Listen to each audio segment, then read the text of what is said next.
우리 말 못하는 아들, 귀도 안 들리는데 여기서 살아서 나올 수 있을까? 사람의 발길이 끊긴 지 오래된 마을, 눈이 소복이 쌓인 폐가 앞이었습니다. 새엄마 한윤정은 차가운 미소를 지으며 우진의 얼굴을 쓰다듬었습니다. 우진은 겁에 질린 눈빛으로 그녀를 올려다볼 뿐이었습니다. 말을 마친 윤정은 몸을 돌려 차로 향했습니다. 시동을 걸고 뒤도 돌아보지 않고 떠났습니다. 차가 완전히 사라지자 우진이 바지를 걷어 올렸습니다.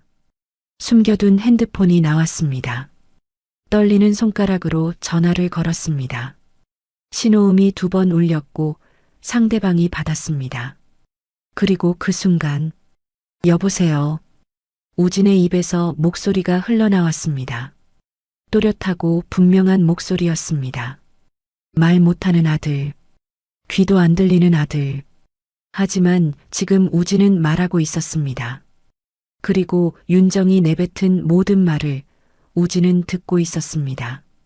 과연 이 소년에게 무슨 일이 있었던 걸까요?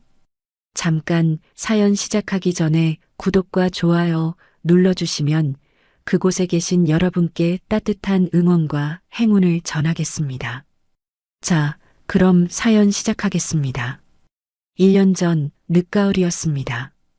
17살 이우진은 조수석에 앉아 있었습니다. 아빠 정훈이 운전대를 잡고 있었습니다. 친엄마의 묘소를 다녀오는 길이었습니다. 친엄마는 우진이 5살 때 세상을 떠났습니다. 그로부터 4년 뒤 아빠는 한윤정과 재혼했습니다. 어느덧 8해가 흘렀습니다. 윤정이가 집에서 기다리고 있을 거야. 네가 좋아하는 된장찌개 끓여놓겠다고 했어.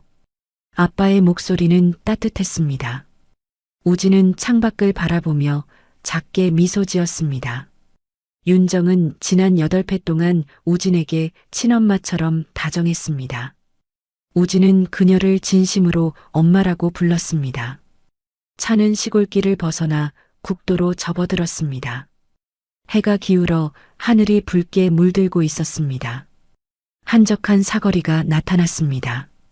신호등이 초록불로 바뀌었고 정우는 천천히 엑셀을 밟았습니다. 바로 그때였습니다.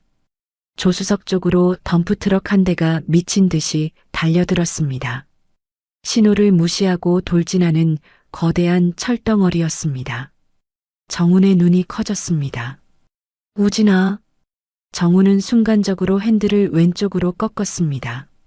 자신 쪽으로, 운전석 쪽으로 충격이 가도록 우진을 보호하기 위해서였습니다. 쾅! 귀가 찢어질 듯한 굉음과 함께 세상이 뒤집혔습니다. 운전석 쪽 문짝이 움푹 들어가며 금속이 비틀렸고 유리창이 산산조각 났습니다. 차체가 옆으로 밀려나며 한 바퀴 회전했습니다.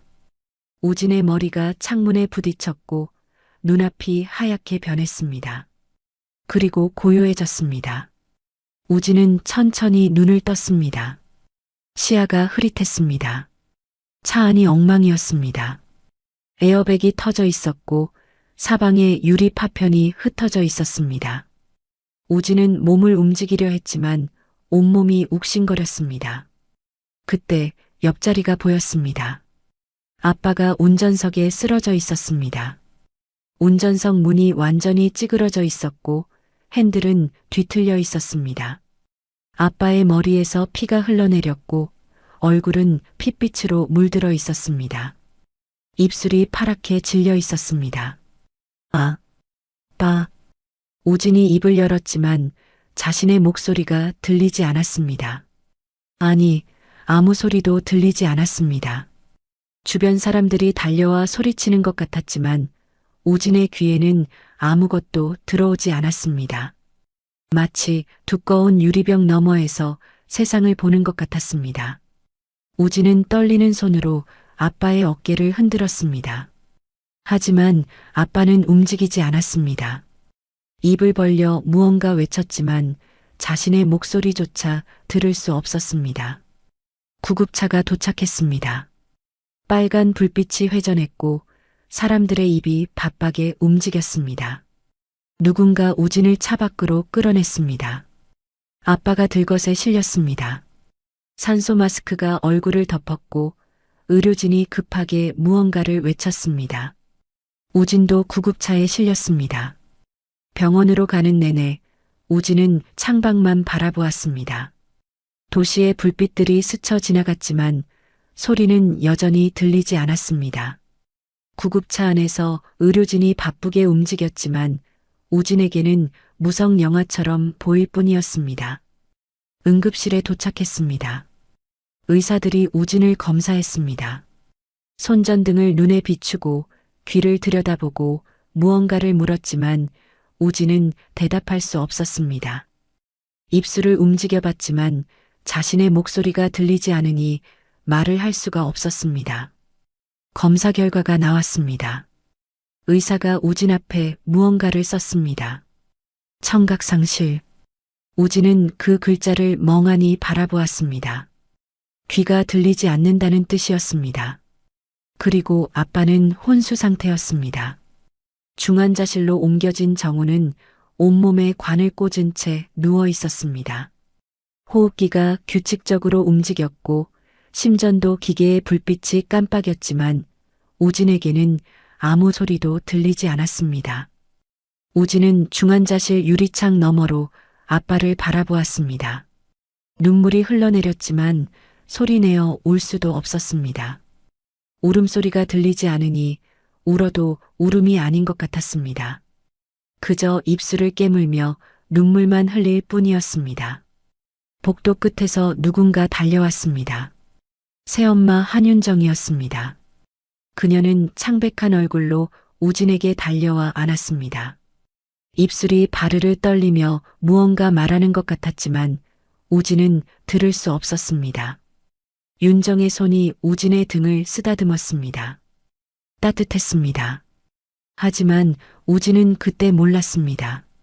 그 따뜻함 뒤에 숨겨진 차가운 미소를 아직은 알지 못했습니다. 모두가 잠든 그날 밤 윤정은 어딘가로 전화를 걸었습니다. 아쉽지만 둘 다 안 죽었어 라고 전화에 대고 말하는 한윤정. 그녀는 어떤 비밀을 숨기고 있는 걸까요? 며칠이 지났습니다. 한윤정은 병원에서 거의 살다시피 했습니다. 중환자실 앞 의자에서 밤을 지새우고 우진의 병실을 오가며 간호했습니다. 머리는 산발이 되었고 눈 밑에는 다크서클이 짙게 내려앉았습니다. 간호사들이 그녀를 보며 수군거렸습니다. 저 엄마 정말 대단하시네요. 남편분은 중환자실이고 아드님은 저렇게 아픈데 헌신적이세요. 친아들도 아니라던데. 윤정은 그런 시선들을 느끼며 우진의 병실로 들어갔습니다. 우진은 침대에 앉아 창밖만 바라보고 있었습니다. 윤정이 다가가 우진의 손을 잡았습니다. 윤정은 따뜻하게 미소 지으며 우진의 이마를 쓰다듬었습니다. 그때 노크 소리가 났습니다. 물론 우진에게는 들리지 않았습니다. 담당 의사가 들어왔습니다. 차트를 들고 우진을 살폈습니다. 윤정이 재빨리 일어나 의사에게 다가갔습니다. 선생님, 우리 우진이 정말 다시 못 듣는 건가요? 의사가 차트를 내려다보며 신중하게 입을 열었습니다. 현재로선 청각 손상이 심각합니다. 하지만 완전히 회복 불가능하다고 단정할 수는 없습니다. 윤정의 눈빛이 흔들렸습니다. 그럼 회복될 수도 있다는 거예요? 가능성은 있습니다. 청신경 손상 정도에 따라 다르지만 시간이 지나면서 회복되는 경우도 있습니다. 윤정이 한 걸음 더 다가갔습니다. 평생 못 듣는 경우도 있나요? 의사가 고개를 끄덕였습니다. 네, 그럴 가능성도 있습니다. 계속 지켜봐야 합니다. 윤정이 입술을 깨물었습니다. 손을 가슴에 얹고 깊게 숨을 들이마셨습니다. 의사가 그녀의 어깨를 가볍게 두드렸습니다. 힘내세요, 어머니. 우진 군은 아직 젊으니 희망을 가지세요. 의사가 병실을 나갔습니다. 윤정은 그 자리에 서서 잠시 생각에 잠겼습니다. 그리고 우진을 돌아보았습니다. 아무것도 듣지 못하는 소년이었습니다. 그렇게 우진은 소리와 함께 말도 잃었습니다. 일주일 후 우진이 퇴원했습니다. 집으로 돌아온 우진은 자신의 방에 들어갔습니다. 익숙한 공간이었지만 소리가 없으니 낯설게 느껴졌습니다. 사실 우진의 귀는 이상했습니다. 퇴원 후 며칠이 지나고부터 귀가 들렸다 안 들렸다를 반복했습니다. 어떤 날은 아침에 일어나면 소리가 희미하게 들렸다가 점심쯤 되면 다시 완전한 침묵이 찾아왔습니다. 우진은 혼란스러웠습니다. 하지만 아직 아무에게도 말하지 않았습니다. 윤정에게도 의사에게도 왜인지는 스스로도 알 수 없었습니다. 그냥 말하고 싶지 않았습니다. 희미하게 소음이 느껴질 뿐 또렷하게 들리는 건 아니었거든요. 그날도 그랬습니다. 우진은 자신의 방에 누워 있었습니다. 그때 윤정이 방문을 두드렸습니다. 물론 우진에게는 들리지 않았습니다. 윤정이 문을 열고 들어왔습니다. 우진이 고개를 돌려 그녀를 보았습니다. 윤정이 핸드폰을 꺼내 메모장에 뭔가를 쓰더니 우진에게 보여주었습니다. 우진아, 엄마 나갔다 올 거야. 우진은 고개를 끄덕였습니다. 윤정이 우진의 머리를 쓰다듬고 방을 나갔습니다. 현관문 닫히는 소리는 들리지 않았습니다. 우진은 다시 천장을 바라보았습니다. 시간이 얼마나 지났을까요? 귀에서 무언가 웅웅거리는 소리가 들렸습니다. 마치 물속에 있다가 수면 위로 올라오는 것 같았습니다. 희미하던 소리들이 점점 또렷해졌습니다. 우진은 벌떡 일어나 앉았습니다. 심장이 빠르게 뛰었습니다. 손으로 귀를 막아봤다가 떼어봤습니다. 분명히 들렸습니다. 돌아왔어. 우진이 중얼거렸습니다. 자신의 목소리도 들렸습니다. 울컥했습니다. 눈물이 흘러내렸습니다. 하지만 기쁨은 오래가지 않았습니다. 거실에서 현관문 여는 소리가 들렸습니다. 윤정이 나갔다가 돌아온 것 같았습니다. 우진은 재빨리 눈물을 닦았습니다. 방문을 열고 나가려는 순간이었습니다. 윤정의 목소리가 들렸습니다. 그래, 나야. 우진은 걸음을 멈췄습니다. 윤정이 전화 통화를 하고 있었습니다. 아니, 집에 있어. 우진이? 방에서 자고 있을 거야. 어차피 아무것도 못 들으니까. 우진의 심장이 철렁 내려앉았습니다. 윤정의 목소리가 이어졌습니다. 그래, 보험 서류 다 챙겼어. 장애 판정만 나오면 바로 신청할 거야. 죽었으면 더 좋았겠지만 친엄마가 장애 특약을 넣었을 줄이야. 우진은 숨을 죽였습니다. 방문 틈으로 거실을 살짝 내다보았습니다. 윤정이 소파에 앉아 전화를 하고 있었습니다. 당연하지. 2억이야. 절반씩 나누면 1억씩이잖아. 윤정이 낮게 웃었습니다. 우진은 그 웃음소리에 온몸이 얼어붙었습니다. 제대로 일을 끝내지도 못한 덤프트럭 기사한테 5천만 원 준 거 아깝긴 하지만 그래도 2억이면 우진의 눈이 커졌습니다. 덤프트럭 기사? 돈을 줬다고? 응, 그래. 애 아빠도 호흡기 떼면 원래 계획대로 되는 거고. 우진이는 보너스야, 보너스? 귀 못 듣는 게 오히려 잘 됐어. 윤정의 목소리는 차갑고 경쾌했습니다. 마치 날씨 이야기하듯 가볍게 말했습니다. 민철아, 너무 조급해하지 마. 천천히 하는 거야. 장애 판정 나오면 보험금 타고 그 다음에 처리하면 되지. 우진의 눈이 더 커졌습니다. 민철? 정민철 삼촌? 아빠의 절친이었습니다. 어릴 때부터 집에 자주 놀러 왔고 우진을 예뻐해주던 삼촌이었습니다. 아빠가 가장 믿고 의지하던 친구였습니다. 그 사람이 엄마와? 우진은 손으로 입을 막았습니다. 비명이 터져 나올 것 같았습니다. 사고가 우연이 아니었습니다. 윤정이 계획한 일이었습니다. 그리고 정민철 삼촌도 함께 돈을 받고 덤프트럭을 몰았던 기사, 혼수 상태에 빠진 아빠, 그리고 귀가 들리지 않게 된 자신, 모든 게 그들의 계획이었습니다. 그래, 조심해야지. 어차피 못 듣지만 혹시 모르니까. 윤정이 웃으며 말했습니다. 알았어. 나중에 보자. 응, 사랑해. 전화가 끊어졌습니다. 윤정이 한숨을 푹 내쉬며 소파에 기댔습니다. 그리고 혼잣말을 했습니다. 2억 원. 조금만 참으면 돼. 우진은 방으로 돌아와 문을 조심스럽게 닫았습니다. 다리에 힘이 풀려 바닥에 주저앉았습니다. 온몸이 떨렸습니다. 8회 동안 엄마라고 불렀던 사람, 그리고 어릴 때부터 삼촌이라고 불렀던 사람, 아빠가 가장 믿었던 친구, 그들이 아빠와 자신을 죽이려 했습니다. 우진은 손으로 입을 막고 소리 없이 울었습니다. 눈물이 주르륵 흘러내렸습니다. 그런데 그 순간 우진의 머릿속에 한 가지 생각이 스쳤습니다. 엄마는 내가 못 듣는다고 생각해. 우진은 눈물을 닦았습니다. 떨리는 손을 주먹으로 쥐었습니다. 만약 내가 듣는다는 걸 알면 나를 죽일지도 몰라. 우진은 천천히 숨을 고르며 생각했습니다. 들리는 척하면 안 돼. 절대로. 그날부터 우진은 침묵하기로 결심했습니다. 어느 날이었습니다. 우진이 거실에 있을 때 윤정이 큰 소리로 그릇을 바닥에 떨어뜨렸습니다. 쨍그랑. 우진은 들었습니다. 하지만 몸을 움찔하지 않았습니다.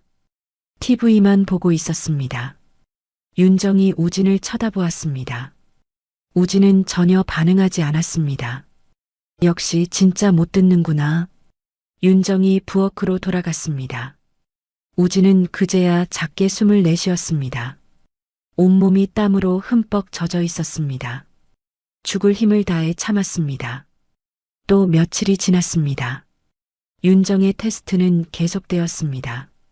어느 날은 우진이 자고 있을 때 방문을 쾅 닫았습니다. 어느 날은 우진 뒤에서 갑자기 큰 소리로 불렀습니다. 우진은 매번 참아냈습니다. 소리가 들려도 절대 반응하지 않았습니다. 눈썹 하나 까딱하지 않았습니다. 심장이 터질 듯 뛰어도 온몸이 굳어도 표정은 무덤덤하게 유지했습니다. 윤정은 점점 확신했습니다. 우진이 정말 아무것도 듣지 못한다고. 며칠 후였습니다. 우진은 거실 소파에 앉아 TV를 보고 있었습니다. 물론 소리는 들리지 않는 척했습니다. 자막을 보며 화면만 바라보고 있었습니다. 윤정이 부엌에서 설거지를 하고 있었습니다. 그때 윤정의 핸드폰이 울렸습니다. 윤정이 전화를 받았습니다. 응, 나야. 윤정은 우진을 힐끗 쳐다보았습니다. 우진은 여전히 TV만 보고 있었습니다. 윤정은 안심한 듯 목소리를 낮췄습니다. 지금 우진이 있는데. 괜찮아. 어차피 못 들어. 윤정이 거실로 걸어왔습니다. 우진 바로 옆 소파에 앉았습니다. 그리고 통화를 이어갔습니다. 우진의 심장이 빠르게 뛰었습니다. 하지만 표정은 전혀 움직이지 않았습니다. 그저 TV만 바라보고 있었습니다. 덤프트럭 기사가 또 돈 달라고? 에이, 그 새끼가 진짜. 윤정이 짜증스럽게 말했습니다. 우진 바로 옆에서 5천만 원 줬으면 됐지. 일 처리도 똑바로 못하고선 뭘 더 달라고 해. 민철아, 내가 좀 단단히 말해줘. 우진은 눈도 깜빡이지 않고 TV를 보고 있었습니다. 주먹을 꽉 쥐었지만 무릎 위에 올려둔 손은 보이지 않았습니다. 그래, 알았어. 조심해서 처리하고. 우진이 장애 판정 다음 주에 나온대. 그럼 바로 보험금 신청할 거야. 윤정이 우진의 어깨를 툭 쳤습니다. 우진이 고개를 돌렸습니다. 윤정이 핸드폰을 내리고 자신의 핸드폰 메모장에 뭔가를 썼습니다. 그리고 우진에게 보여주었습니다. 배고파? 엄마가 간식 줄까? 우진은 고개를 저었습니다. 윤정이 고개를 끄덕이고 다시 핸드폰을 귀에 갖다 댔습니다. 정말 아무것도 못 들어. 완벽해. 윤정이 낮게 웃었습니다. 우진은 그 웃음을 또렷하게 들었습니다. 하지만 표정 하나 변하지 않았습니다. 그날 밤 우진은 자신의 방에서 베개를 얼굴에 대고 울었습니다. 소리 죽여 울었습니다. 혹시라도 윤정이 들을까봐, 소리가 새어나갈까봐 이를 악물고 참았습니다. 그렇게 며칠이 지났습니다. 우진이 완벽하게 안 들린다고 생각한 윤정은 우진 앞에서 아무렇지 않게 전화를 받았고 민철과 앞으로의 계획을 상의했습니다. 우진은 그 모든 것을 들었지만 철저하게 침묵했습니다. 그날 밤 우진은 거울 앞에 섰습니다. 거울 속 자신을 보았습니다. 17살 소년의 얼굴이 비쳤습니다.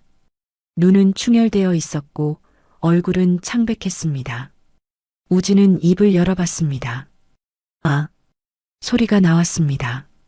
하지만 이상했습니다. 며칠 동안 말을 하지 않았더니 목소리 내는 법이 어색해졌습니다. 우진은 다시 입을 다물었습니다. 말하지 말자. 귀가 들리지 않으면 말도 하지 않게 됩니다. 그게 더 자연스럽습니다. 우진은 거울 속 자신에게 다짐했습니다. 아빠를 구할 때까지, 복수할 때까지 절대 들키지 말자. 그날부터 우진은 완벽한 침묵 속으로 들어갔습니다. 며칠 후 우진은 방안을 뒤지고 있었습니다. 책상 서랍을 열고 옷장 구석을 뒤지고 침대 밑을 살폈습니다. 찾는 것이 있었습니다. 예전에 쓰던 핸드폰이었습니다. 1년 전 새 핸드폰으로 바꾸면서 서랍 깊숙이 넣어둔 것이었습니다. 우진은 책상 맨 아래 서랍을 열었습니다. 오래된 공책들과 펜 사이에서 핸드폰이 나왔습니다. 화면을 켜봤습니다. 배터리가 거의 없었습니다. 우진은 재빨리 충전기를 꽂았습니다. 며칠 전부터 우진은 생각했습니다. 증거를 남겨야 해. 윤정과 민철의 대화를 우연히 듣는 것만으로는 부족했습니다. 나중에 경찰에 신고해도 증거가 없으면 소용없었습니다. 그들은 부인할 것이고 우진의 말만으로는 믿어주지 않을 수도 있었습니다. 녹음해야 해. 그들이 한 말을 전부. 우진은 핸드폰이 충전되기를 기다렸습니다. 심장이 빠르게 뛰었습니다. 그날 저녁이었습니다. 현관 초인종이 울렸습니다. 우진은 거실 소파에 앉아 있었습니다. 윤정이 현관으로 달려갔습니다. 어머 오빠. 윤정의 목소리가 밝게 울렸습니다. 들어와요. 우진이 있어요. 응. 남자의 목소리였습니다. 우진의 심장이 빠르게 뛰었습니다. 정민철이었습니다. 윤정이 핸드폰을 우진에게 내밀었습니다. 민철이 삼촌이 사고 나고 우리를 많이 도와줬어. 그래서 밥 같이 먹으려고 불렀어. 우진은 고개를 끄덕였습니다. 그리고 재빨리 방으로 돌아갔습니다. 예전 핸드폰을 꺼냈습니다. 녹음 앱을 실행했습니다. 빨간 버튼을 눌렀습니다. 녹음이 시작되었습니다. 우진은 핸드폰을 바지 뒷주머니에 깊숙이 넣었습니다. 그리고 평소 쓰는 핸드폰을 들고 거실로 나갔습니다. 정민철이 소파에 앉아 있었습니다. 40대 초반으로 보이는 남자였습니다. 단정한 옷차림에 친근한 미소를 지고 있었습니다. 아빠의 절친답게 편안한 분위기를 풍겼습니다. 우진아.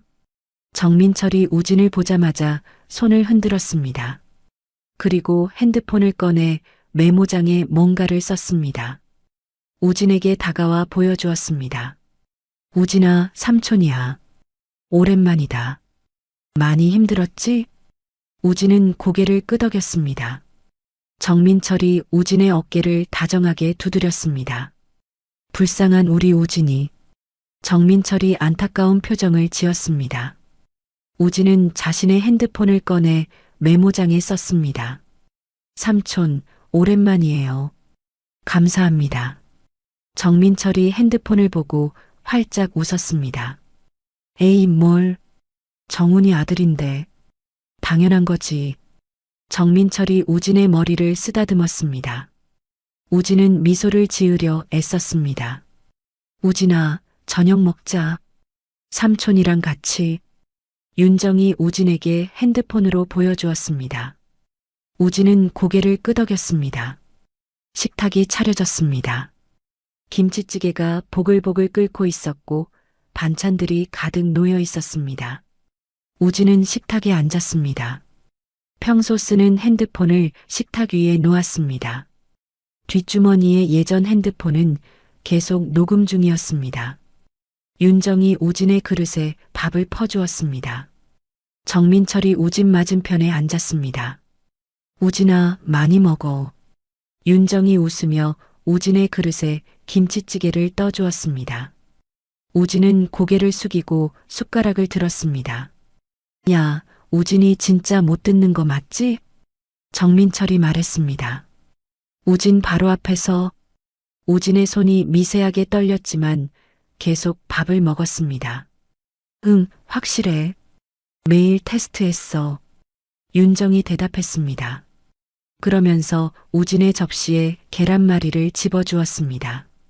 우진아, 이거 먹어. 맛있어. 윤정이 웃으며 말했습니다. 우진은 고개를 들어 윤정을 보고 미소를 지었습니다. 그리고 다시 고개를 숙였습니다. 귀 바로 옆에서 손뼉도 쳤는데 눈 하나 깜빡 안 하더라. 완전히 못 들어. 그래도 조심해야 돼. 알아. 그래도 애 앞에서 이렇게 말해도 괜찮아. 진짜 아무것도 못 들어. 정민철이 우진을 쳐다보았습니다. 우진은 그저 밥을 먹고 있었습니다. 그나저나 덤프트럭 기사 그 새끼 진짜 골치 아프네. 정민철이 김치찌개를 떠먹으며 말했습니다. 또 돈 달라고 했어? 응. 5천만 원 줬는데 모자라대. 1억 달라고. 뭐, 미쳤나?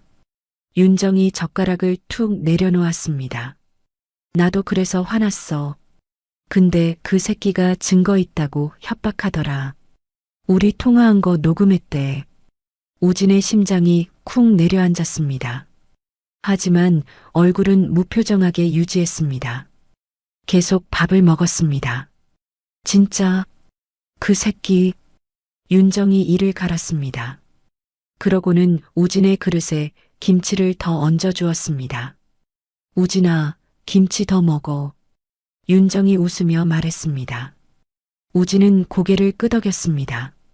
어떻게 할 거야? 일단은 돈 좀 더 줘야 할 것 같아. 2천만 원 정도.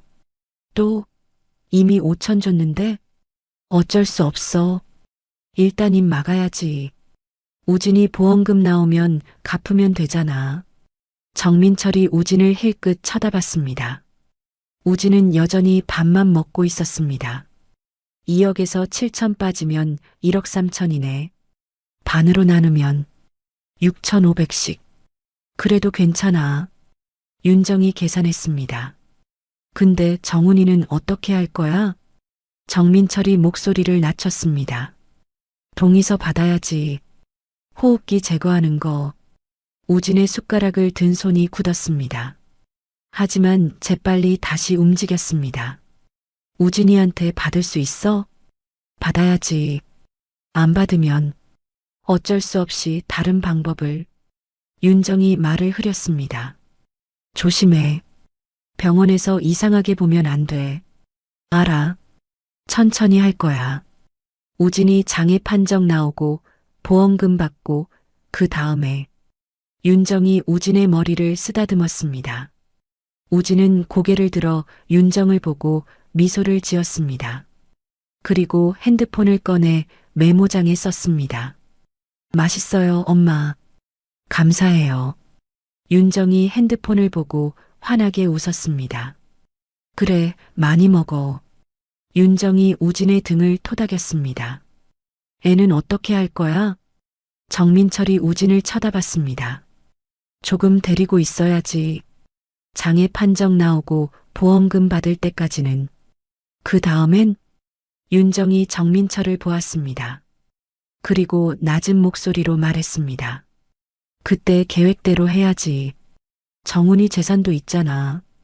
집이랑 예금이랑. 그거 내가 다 받으려면 우진이도 없어야 돼.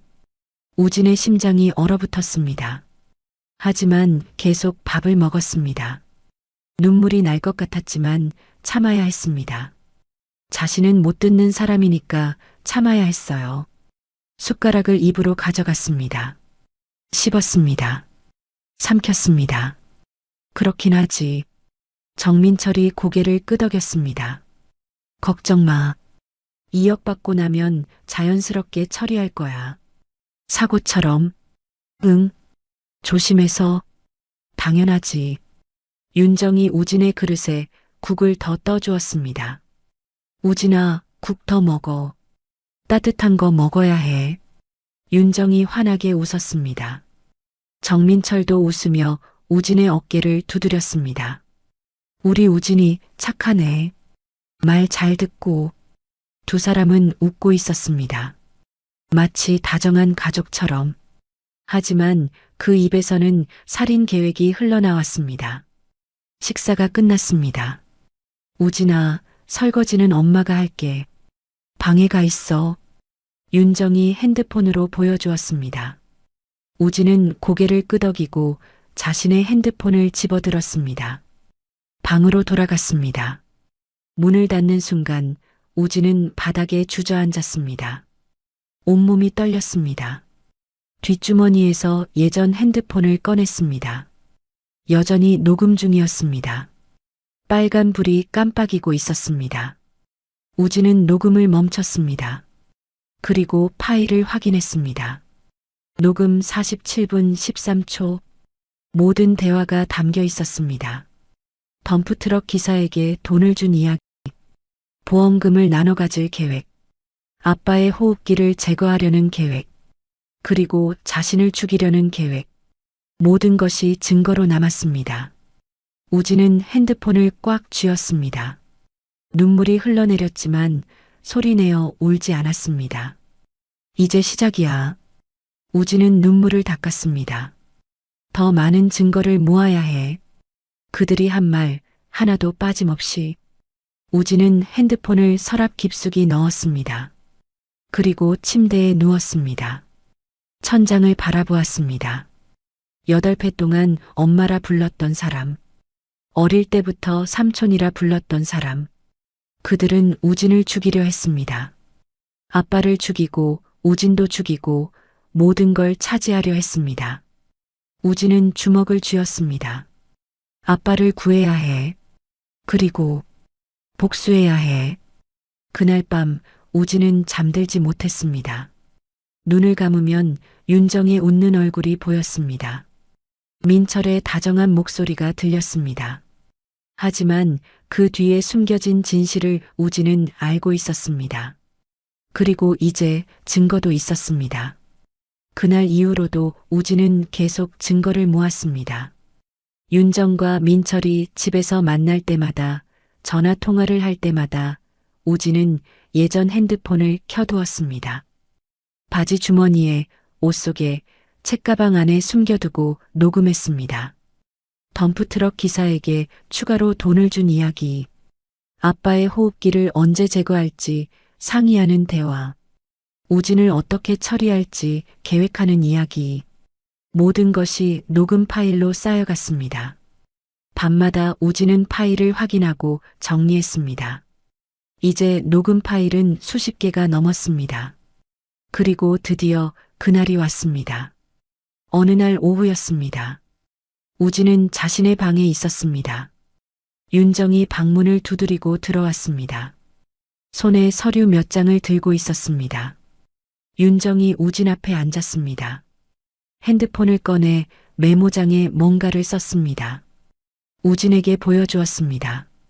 우진아, 좋은 소식이야. 보험금 나왔어. 2억 원. 우진은 고개를 끄덕였습니다. 윤정이 환하게 웃었습니다. 우진아, 정말 다행이야. 이제 우리 앞으로 걱정 없어. 윤정이 우진의 손을 잡았습니다. 따뜻했습니다. 하지만 우진은 알고 있었습니다. 그 따뜻함 뒤에 숨겨진 차가운 계획을. 윤정이 다시 핸드폰에 뭔가를 썼습니다.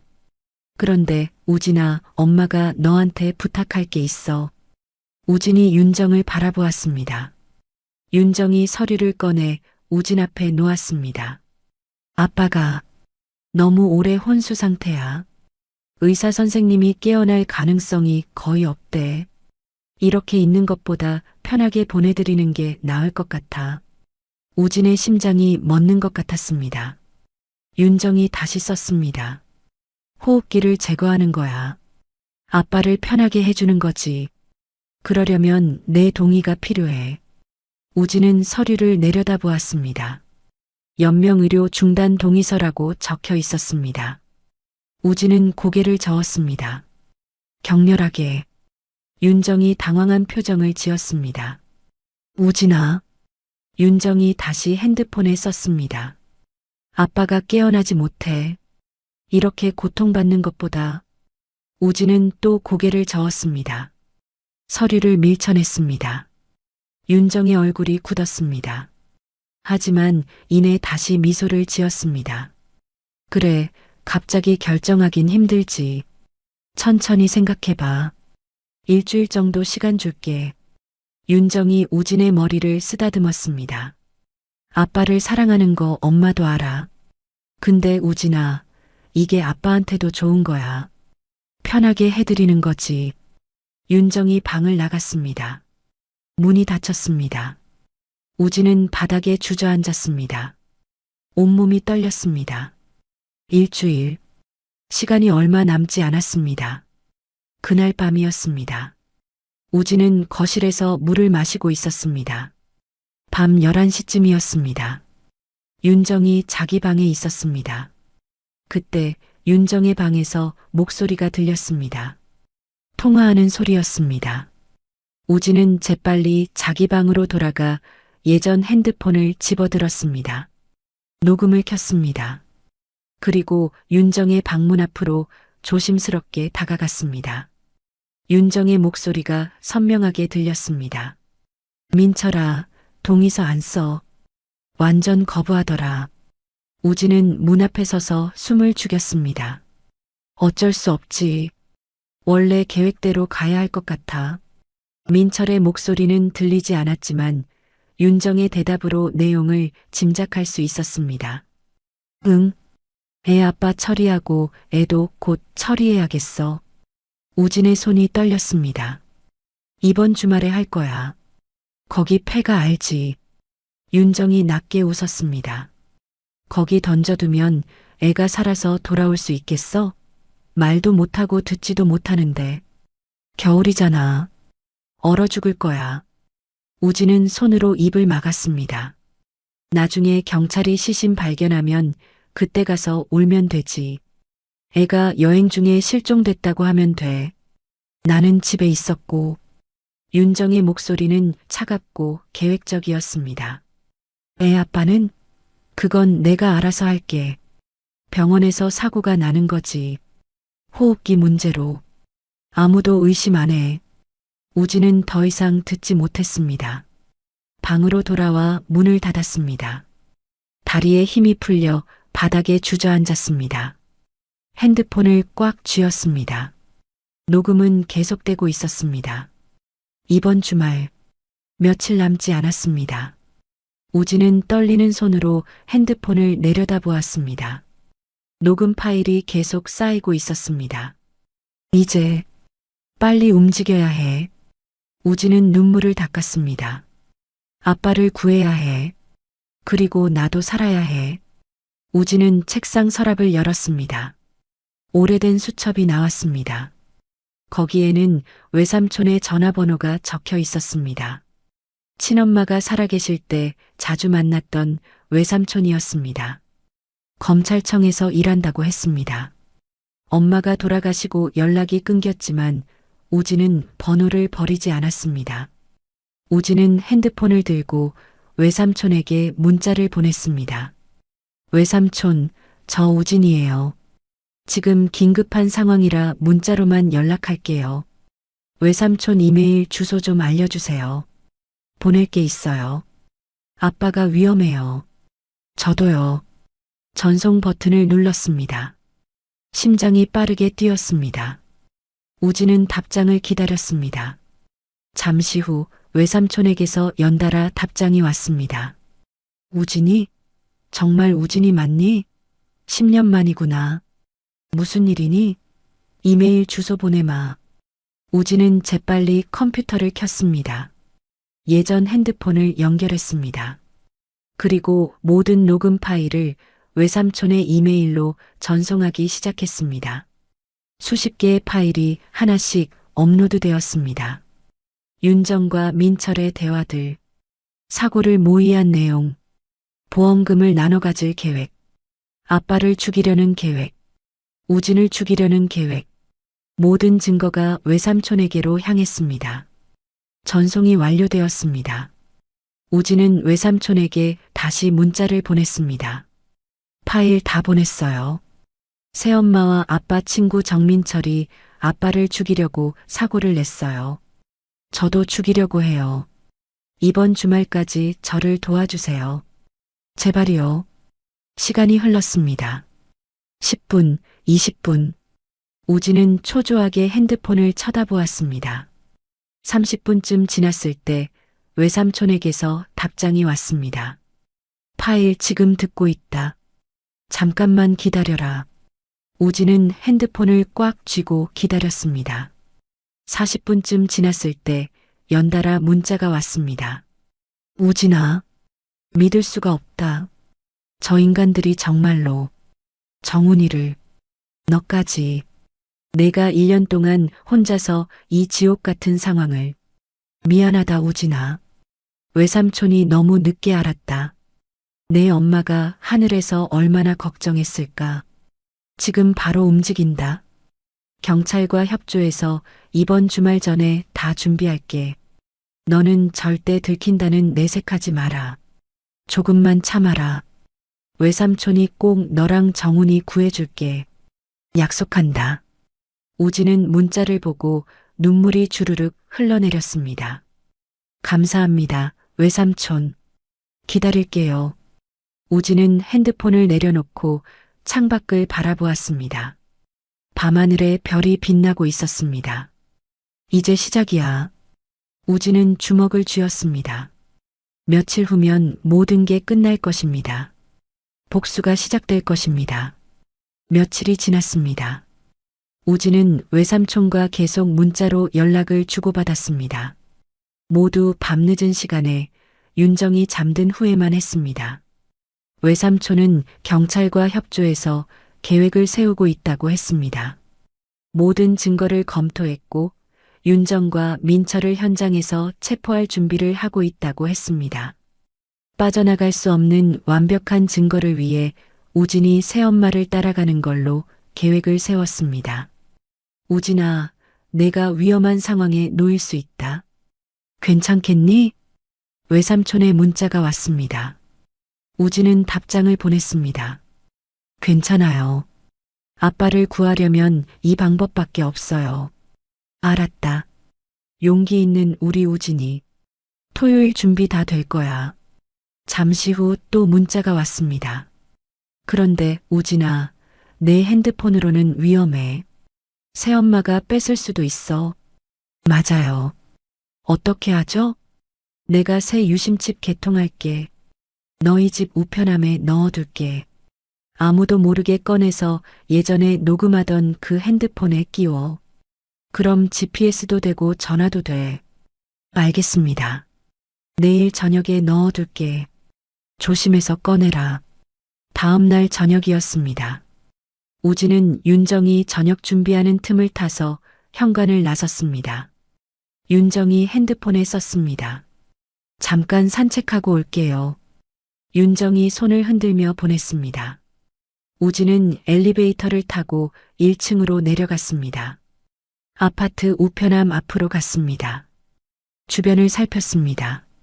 아무도 없었습니다. 우편함을 열었습니다. 작은 봉투 하나가 들어 있었습니다. 우진은 재빨리 봉투를 주머니에 넣고 우편함을 닫았습니다. 집으로 돌아왔습니다. 윤정이 거실에서 TV를 보고 있었습니다. 우진은 방으로 들어가 문을 잠갔습니다. 봉투를 열었습니다. 작은 유심칩 하나와 쪽지가 들어 있었습니다.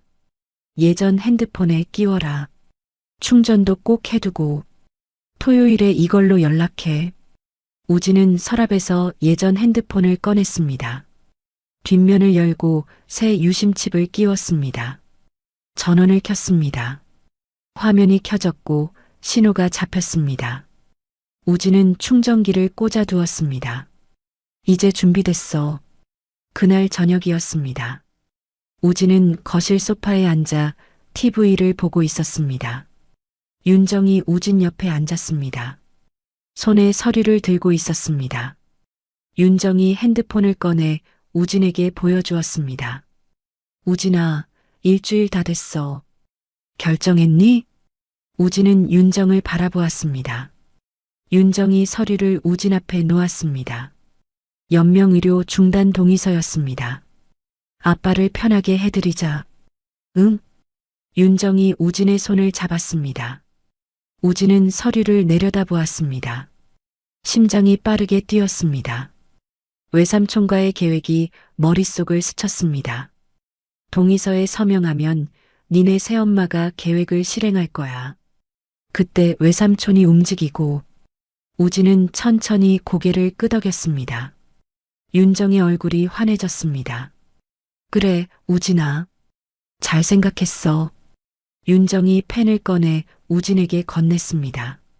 우진은 떨리는 손으로 펜을 잡았습니다. 서류의 서명란에 이름을 썼습니다. 이우진. 윤정이 서류를 받아들고 만족스러운 미소를 지었습니다. 고마워, 우진아. 아빠도 편해하실 거야. 윤정이 우진의 머리를 쓰다듬었습니다. 그리고 자기 방으로 들어갔습니다. 우진은 소파에 앉아 주먹을 쥐었습니다. 이제 시작이야. 그날 밤 윤정의 방에서 통화 소리가 들렸습니다. 민철아, 동의서 받았어. 윤정의 목소리가 흥분되어 있었습니다. 응, 우진이가 서명했어. 이제 병원에 제출하면 돼. 우진은 방에서 예전 핸드폰의 녹음 기능을 켜두었습니다. 그리고 윤정의 방문 앞으로 조심스럽게 다가갔습니다. 그럼 주말에 우진이 처리하고 다음 주에 병원에서 정훈이 처리하면 되는 거지? 윤정이 웃었습니다. 완벽해. 토요일에 우진이 데리고 나갈게. 그 패가 말이야. 조심해. 흔적 남기지 말고. 알아. 걱정 마. 다 계획대로 돼. 내 핸드폰도 버릴 거야. 어디 연락해서 빠져나오면 어떡해. 그래, 그게 낫겠다. 통화가 끝났습니다. 우진은 녹음을 멈추고 방으로 돌아왔습니다. 이 녹음 파일도 외삼촌에게 보내야 했습니다. 금요일 밤이었습니다. 우진은 외삼촌에게 마지막 문자를 보냈습니다. 외삼촌, 내일이에요.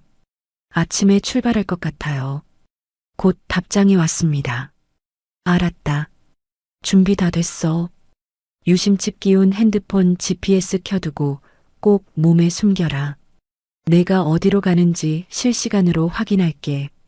폐가 도착하고 차가 떠나면 바로 전화해. 그 즉시 출동한다. 네, 알겠습니다.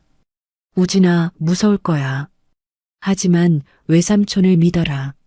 절대 너 혼자 두지 않을게. 감사합니다, 외삼촌. 우진은 핸드폰을 내려놓고 침대에 누웠습니다. 내일이면 모든 게 끝납니다. 1년 동안 참았던 모든 것들이, 1년 동안 모았던 모든 증거들이 드디어 빛을 보게 됩니다. 토요일 아침이었습니다. 우진은 일찍 일어났습니다. 윤정이 방에서 나왔습니다. 우진아, 오늘 엄마랑 드라이브 갈까? 날씨도 좋고. 윤정이 핸드폰으로 보여주었습니다. 우진은 고개를 끄덕였습니다. 좋아. 준비해. 윤정이 환하게 웃었습니다. 하지만 그 눈빛은 차가웠습니다.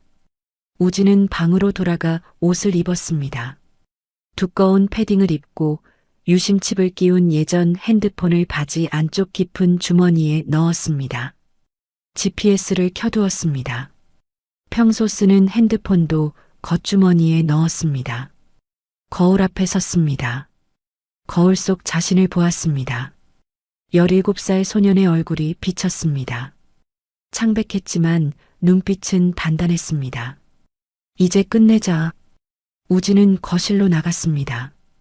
윤정이 가방을 들고 있었습니다. 출발하자, 우진아. 윤정이 우진의 손을 잡았습니다. 차가웠습니다. 두 사람은 현관문을 나섰습니다. 엘리베이터를 타고 지하 주차장으로 내려갔습니다. 윤정의 차가 서 있었습니다. 우진은 조수석에 탔습니다. 윤정이 운전석에 앉았습니다. 시동이 걸렸습니다. 차가 출발했습니다. 서울을 벗어나 고속도로로 접어들었습니다. 창밖으로 풍경이 빠르게 지나갔습니다. 하늘은 흐렸고 눈이 내린 것 같았습니다. 윤정은 핸드폰으로 음악을 틀었습니다. 우진은 들을 수 없는 척했습니다. 1시간쯤 지났을 때 눈이 내리기 시작했습니다. 2시간쯤 지났을 때 차는 한적한 시골길로 접어들었습니다. 3시간쯤 지났을 때 차는 산길을 올라가고 있었습니다. 그리고 마침내 차가 멈췄습니다. 우진은 창밖을 보았습니다. 눈이 소복이 쌓인 폐가가 보였습니다. 사람의 발길이 끊긴 지 오래된 마을이었습니다. 을씨년스러운 분위기였습니다. 윤정이 차에서 내렸습니다. 우진도 내렸습니다. 차가운 바람이 불어왔습니다. 눈발이 얼굴을 때렸습니다. 윤정이 우진에게 다가왔습니다. 그리고 우진의 얼굴을 쓰다듬었습니다. 우리 말 못하는 아들, 귀도 안 들려서 어떡하지? 여기서 살아서 나올 수 있을까? 윤정이 웃었습니다. 차가운 미소였습니다. 윤정이 우진의 겉주머니에서 핸드폰을 꺼냈습니다. 평소 쓰던 핸드폰이었습니다. 이것도 필요 없겠네. 어차피 못 듣는데. 윤정이 핸드폰을 눈 위에 던졌습니다. 그리고 차에 올라탔습니다. 시동을 걸고 천천히 앞으로 나아갔습니다. 바퀴가 핸드폰 위를 지나갔습니다. 우두둑. 핸드폰이 부서지는 소리가 났습니다. 물론 우진은 듣지 못하는 척했습니다. 우진은 겁에 질린 표정을 지었습니다. 연기였습니다. 윤정은 우진을 그 자리에 남겨두고 차를 몰았습니다. 뒤도 돌아보지 않았습니다. 차가 눈발을 헤치며 빠르게 멀어졌습니다. 우진은 그 자리에 서서 차가 완전히 사라질 때까지 지켜보았습니다. 차가 보이지 않게 되자 우진은 움직였습니다. 눈 속에 파묻힌 핸드폰을 찾았습니다. 화면이 산산조각 나 있었고 전원도 들어오지 않았습니다. 하지만 괜찮았습니다.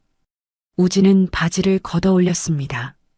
안쪽 깊은 주머니에 숨겨둔 예전 핸드폰을 꺼냈습니다. 외삼촌이 보내준 유심칩을 끼운 핸드폰이었습니다. 윤정은 이 핸드폰의 존재를 몰랐습니다. 화면이 켜져 있었고 GPS도 작동 중이었습니다. 우진은 외삼촌에게 전화를 걸었습니다. 신호음이 2번 울렸습니다. 외삼촌이 받았습니다. 외삼촌, 저예요. 우진의 목소리가 고요한 설원에 울려 퍼졌습니다. 1년 만에 다시 낸 목소리였습니다. 준비 다 끝났나요? 전화 너머로 외삼촌의 목소리가 들렸습니다. 그래, 우진아. 내 위치 확인했어. 조금만 기다려라. 너는 폐가 안으로 들어가서 몸 녹여라. 추울 거야.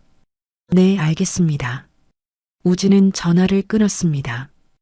그리고 폐가 안으로 들어갔습니다. 추웠지만 참을 만했습니다. 바람은 막아주었습니다. 이제 윤정이 집으로 돌아갈 것입니다. 그리고 민철을 부를 것입니다. 승리를 자축하기 위해 그때 외삼촌과 경찰이 들이닥칠 것입니다. 우진은 창문 틈으로 밖을 내다보았습니다. 눈이 계속 내리고 있었습니다. 조금만 기다리면 돼. 우진은 주먹을 쥐었습니다. 복수의 시간이 다가오고 있었습니다. 윤정은 운전대를 잡고 웃고 있었습니다. 끝났어. 드디어 끝났어. 차는 고속도로를 달렸습니다. 서울로 돌아가는 길이었습니다. 눈은 계속 내렸지만 윤정의 기분은 상쾌했습니다. 핸드폰이 울렸습니다. 민철이었습니다. 자기야, 끝났어? 민철의 목소리가 들렸습니다. 응, 깔끔하게. 내 핸드폰도 차로 밟아버렸어. 흔적 없어. 잘했어. 빨리 와. 축하해야지. 알았어. 1시간 반 있으면 도착해. 윤정이 웃으며 전화를 끊었습니다. 차는 빠르게 달렸습니다. 3시간 후 윤정은 집에 도착했습니다. 지하 주차장에 차를 세우고 엘리베이터를 탔습니다. 거울에 비친 자신의 얼굴을 보았습니다. 환하게 웃고 있었습니다.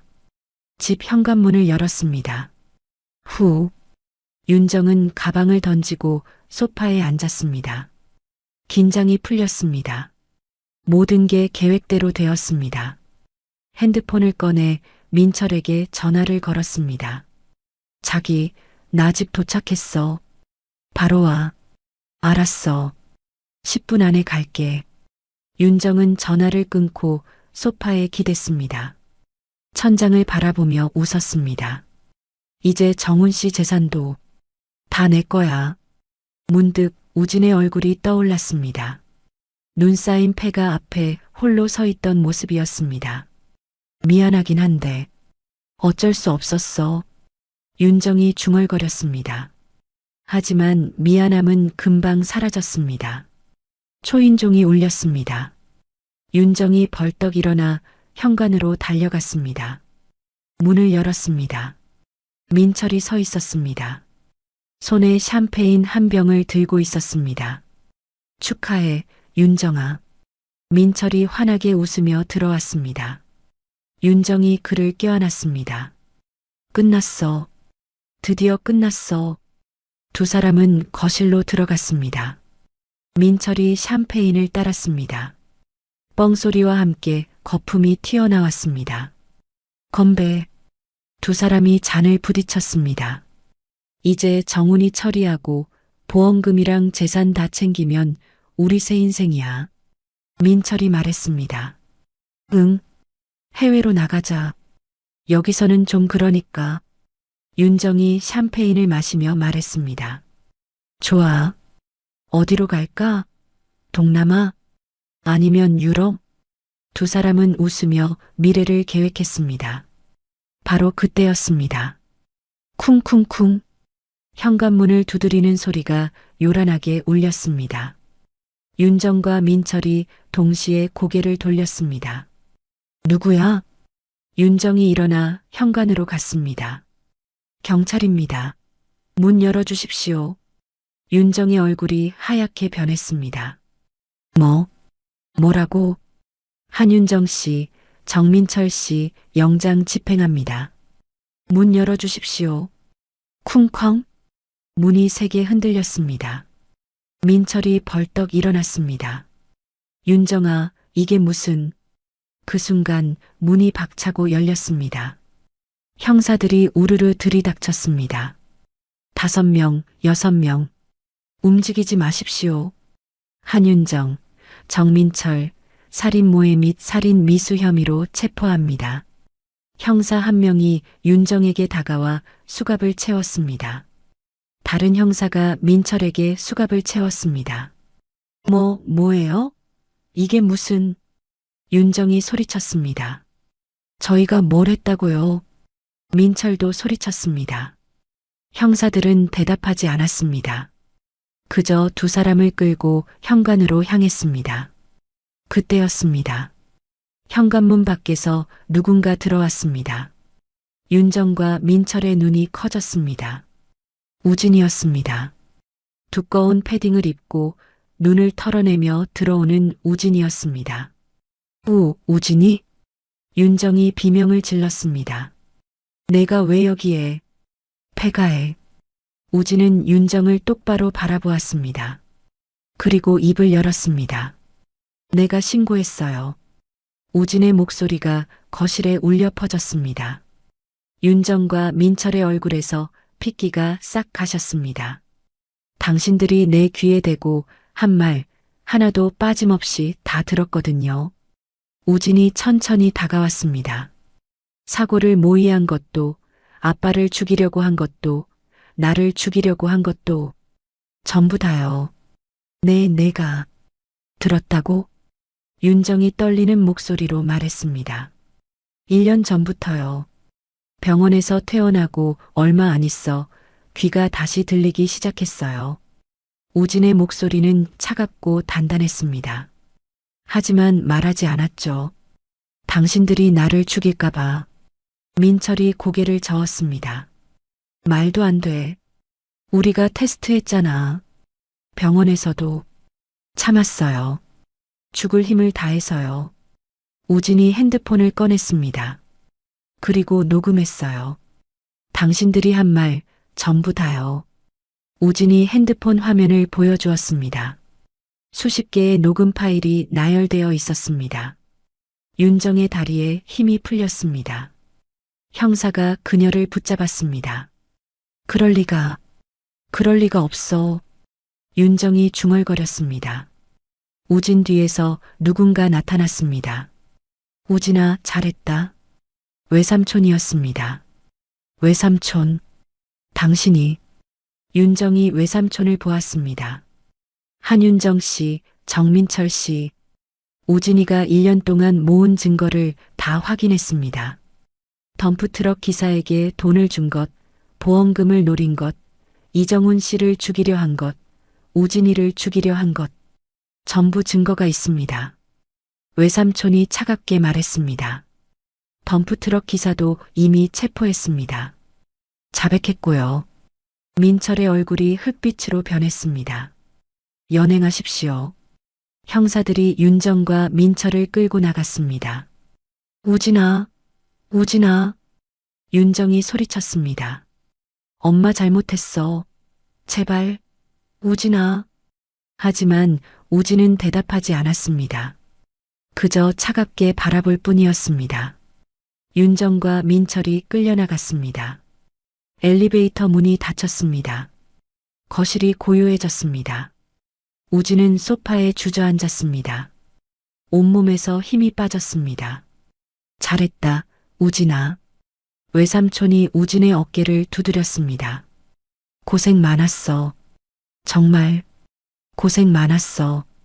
우진의 눈에서 눈물이 흘러내렸습니다. 1년 동안 참았던 눈물이었습니다. 소리내어 울 수 없었던 눈물이었습니다. 우진이 소리내어 울었습니다. 외삼촌이 우진을 꼭 안았습니다. 다 끝났어. 이제 다 끝났어. 우진은 외삼촌의 품에 안겨 한참을 울었습니다. 그날 밤 윤정과 민철은 구치소로 보내졌습니다. 증거는 확실했습니다. 미성년자 우진을 유기한 현장, 녹음 파일, 덤프트럭 기사의 자백, 보험금 기록, 모든 것이 그들의 죄를 증명했습니다. 그리고 이정훈의 호흡기는 제거되지 않았습니다. 우진이 서명한 동의서는 무효 처리되었습니다. 강압에 의한 서명이었으니까요. 며칠 후였습니다. 우진은 병원에 있었습니다. 중환자실 앞이었습니다. 외삼촌이 옆에 서 있었습니다. 우진아, 들어가 볼래? 우진은 고개를 끄덕였습니다. 중환자실 문이 열렸습니다. 아빠가 누워 있었습니다. 호흡기가 여전히 그의 입을 덮고 있었습니다. 심전도 모니터가 규칙적으로 움직였습니다. 우진은 천천히 다가갔습니다. 아빠의 손을 잡았습니다. 따뜻했습니다. 아빠, 우진이 작은 목소리로 말했습니다. 지켰어요. 아빠 지켰어요. 눈물이 또 흘러내렸습니다. 그러니까 깨어나요. 제발. 우진은 아빠의 손을 꼭 쥐고 있었습니다. 외삼촌이 문 밖에서 지켜보았습니다. 그의 눈에도 눈물이 고였습니다. 복수는 끝났습니다. 악마들은 무너졌습니다. 하지만 우진의 싸움은 아직 끝나지 않았습니다. 아빠가 깨어날 때까지 우진은 기다릴 것입니다. 재판은 빠르게 진행되었습니다. 증거가 명확했기 때문입니다. 윤정과 민철은 각각 징역 30년을 선고받았습니다. 계획적인 살인 모의, 살인 미수, 보험 사기, 미성년자 학대 및 유기, 모든 죄목이 인정되었습니다. 덤프트럭 기사는 징역 18년을 선고받았습니다. 그들은 항소했지만 기각되었습니다. 보험금 2억은 회수되었습니다. 우진이 실제로는 들을 수 있었으니 장애 판정이 무효였기 때문입니다. 하지만 보험회사는 우진의 치료비와 아빠의 재활비 일부를 지원해 주었습니다. 석 달 동안 우진은 매일 병원을 찾았습니다. 중환자실 유리창 너머로 아빠를 바라보며 말을 걸었습니다. 아빠, 오늘 재판 있었어요. 엄마랑 삼촌 징역 30년 받았어요. 아빠, 외삼촌이 잘해주세요. 걱정 마세요. 아빠, 빨리 깨어나세요. 보고 싶어요. 아빠는 대답하지 않았습니다. 호흡기만 규칙적으로 움직일 뿐이었습니다. 하지만 우진은 포기하지 않았습니다. 매일 빠짐없이 찾아가 이야기했습니다. 그렇게 석 달이 지난 어느 날이었습니다. 의사가 우진에게 달려왔습니다. 우진 씨, 환자분이 깨어나셨습니다. 우진은 중환자실로 뛰어갔습니다. 아빠가 눈을 뜨고 있었습니다. 아빠, 아빠의 쉰 목소리가 들렸습니다. 우진은 아빠의 손을 꼭 쥐고 울었습니다.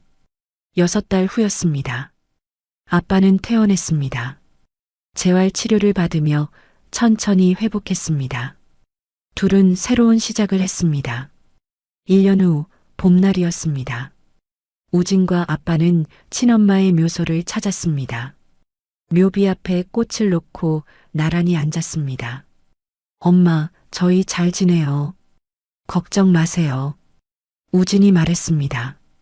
여보, 우리 우진이가 아빠를 지켜줬어요. 고마워요. 아빠가 묘비를 쓰다듬었습니다. 바람이 불어왔고 꽃잎이 흩날렸습니다. 우진아, 행복하자.